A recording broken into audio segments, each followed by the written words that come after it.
बनना चाहते हो, ज्ञानवान बुद्धिमान बनाना चाहते हो, तो 5 बातें नोट करो। पहली, सूर्योदय के पहले जगाना प्रारंभ करो। अब आजकल के माता पिता जग रहे 10 बजे। दूसरा नियम क्या? प्रतिदिन बच्चों को पढ़ाने के लिए, अध्ययन कराने के लिए प्रेरित करो। तीसरा नियम, महान लोगों की जीवनियों को पढ़ाओ। भारतीय दर्शन पढ़ाओ, पाश्चात्य दर्शन पढ़ाओ। चौथी बात, चौथा नियम प्रत्येक हिंदुओं को करना चाहिए, शाम के समय रामचरितमानस का पाठ हर घर में होना चाहिए, ताकि पूरा परिवार एक साथ बैठने की कला को सीख जाए। और 5वां नियम और अंतिम नियम, बीच बीच में भारत के हिंदुओं को शनिवार अथवा मंगलवार को मंदिरों में एकत्रित होना प्रारंभ कर देना चाहिए। और अकेले नहीं, बच्चों को भी ले जाएं। चौपाई नोट कर लेना।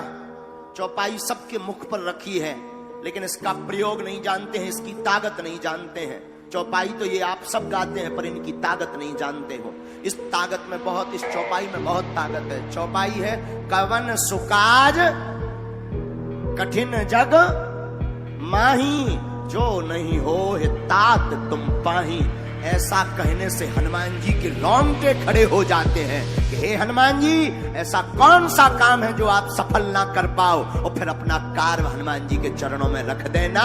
हम वचन दे करके कहते हैं, कहीं पर भी असफल नहीं होगे, नहीं होगे, नहीं होगे। ये आशीर्वाद। ज्ञानवान बुद्धिमान बनाना चाहते हो तो 5 बातें नोट करो। पहली, सूर्योदय के पहले जगाना प्रारंभ करो।